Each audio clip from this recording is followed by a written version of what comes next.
what happens with caterpillars, it's fascinating, the research on it.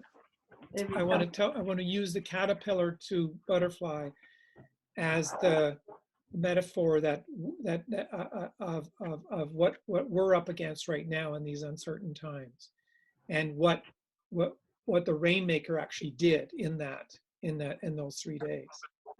On day 1, he was a caterpillar. On day 2, he was in the cocoon. On day 3, he was reincorporating into the butterfly. He was starting to spread his wings, dry his wings, and then he could come out and do his butterfly thing. So what we know for sure about caterpillars, very interesting research on it. I want to tie in nature with modern research.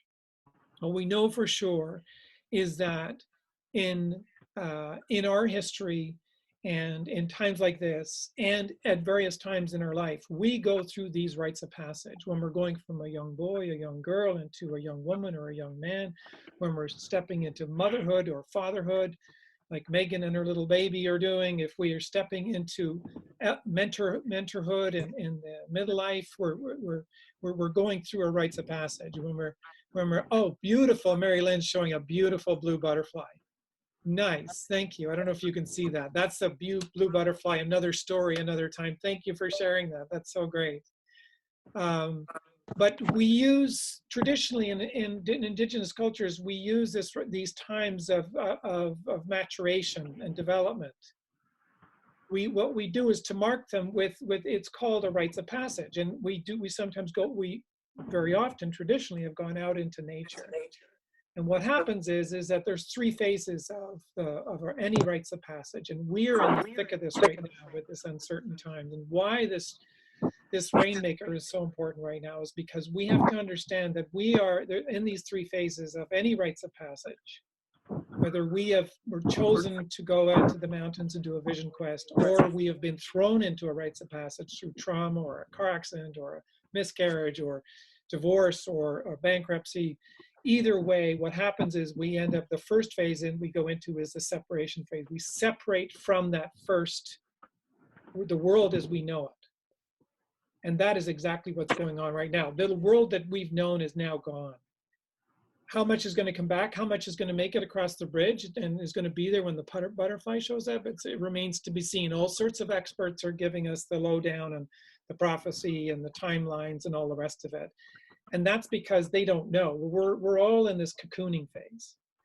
So the first phase is separation. Then we go into the cocooning phase, or the ordeal, or the liminal phase, the betwixt and between phase. That's exactly where we are right now. We've already left the old world. There's some pieces of it that still exist, and we're in the middle world. The cocooning phase. Literally in Ireland, they're asking people to cocoon. So we know that, and we don't know. We're reimagining what the world could be like, or what our butterfly could look like.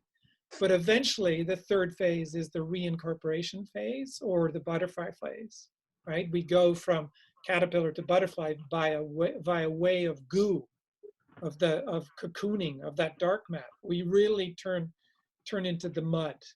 We have to work with our mud. We have to allow the stillness and the mud to have its way with us. Another way of saying it, the research on the caterpillar does this.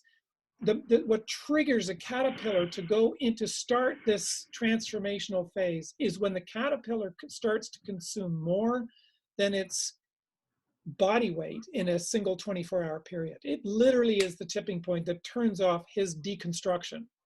His or her deconstruction. It starts the dying phase. Then ends up somehow all into some sack of goo, which eventually then turns into the caterpillar. But what triggers it is that the caterpillars consume more than its body weight in a single 24-hour period. That's exactly what we've been doing as a culture in our world. We have been consuming way more than our body weight. We have been running roughshod over culture, over people, over languages, over rituals, over people, over minorities. And we're having to now pay the price of, now we have to die. We have to die. Some people are not going to make it.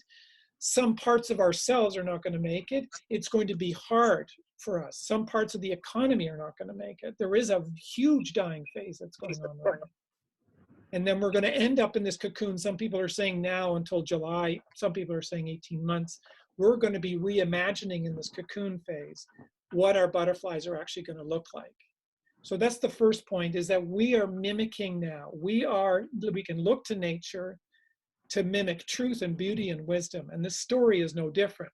What he did is he jumped into the rainmaker hut, or into his hut, made it into his own hut, reimagined it, and did his cocooning along with everything else he had to do to keep himself going and get himself back into alignment so that he could come out and go back to pollinate his vegetables and be the rainmaker that he is. So he got in touch with more of his gift. He was able to help in the village, and he was able to transform other villages and save valleys from all sorts of, destruction and whatnot.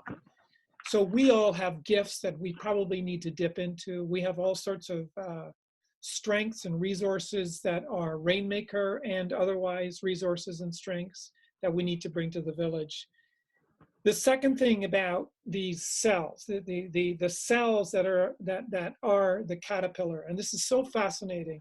What triggers, once it's triggered, then what they call imagio cells now start to eat up the caterpillar. The imagio cells literally don't start at one end of the caterpillar, if this is the caterpillar, and eat their way all the way through. So dying, dead. No, the imagio cells show up all over the body, all simultaneously at once. So there's dying that happens in different pockets all around the world, just like this virus, just like there are some literal dying going on in this world. And we are leaving our old culture, our old way of doing things. And the caterpillar is showing us how to do that.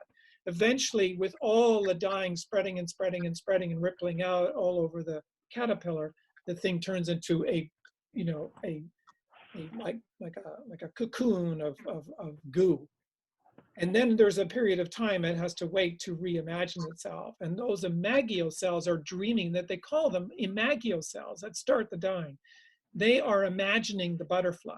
They are imagining the new world. This is what we're having to do right now in this cocoon phase. We need to reimagine how we are wanting to be in this world, how we want to mobilize ourselves into the new, into our new world.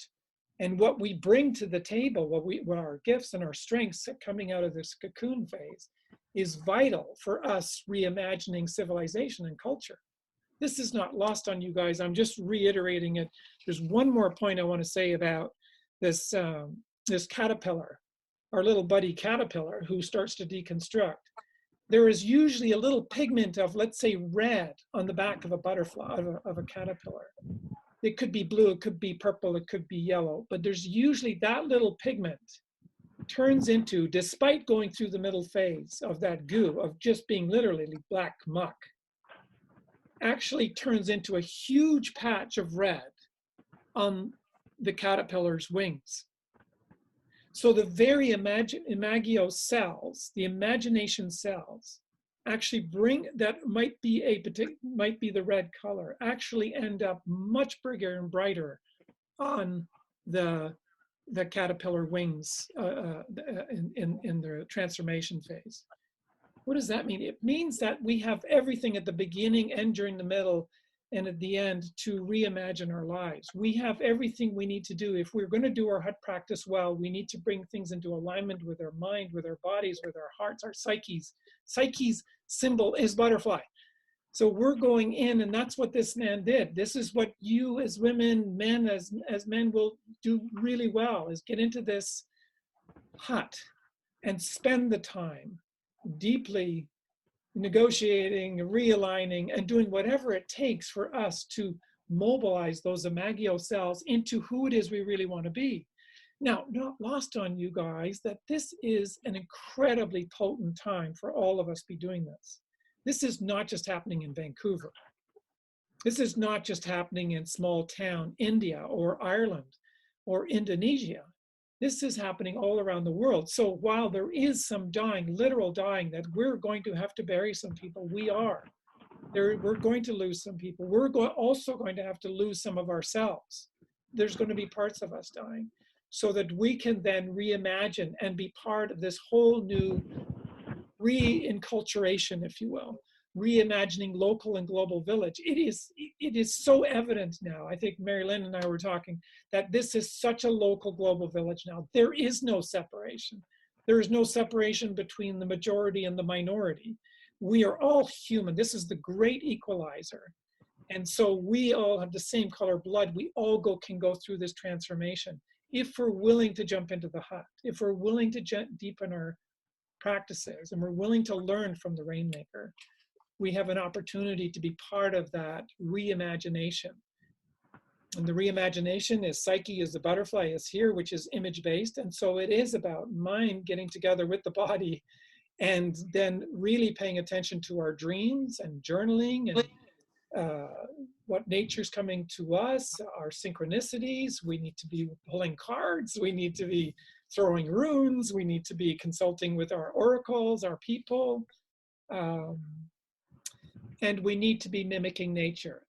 Every single time we have gone through a huge upgrade in our history, people have gone into nature. They've gone into the fire. They've gone into create fire so that they can gather around and tell stories. So very important to mimic nature, especially when we're in a cocoon phase. We've left the old world. I don't know if you guys are getting this. There's some things that are there that are the same. But you walk outside, I walked out today, and it's like, whoa, it's just barren. There might as well have been no rain. Everybody's hiding in their houses, everybody's hiding away. And we need to. This is a complete cocoon phase that we're in. And we're going to come out of it. Some of us are going to come out ahead of the game more than others. Let's face that. Let's be real about that.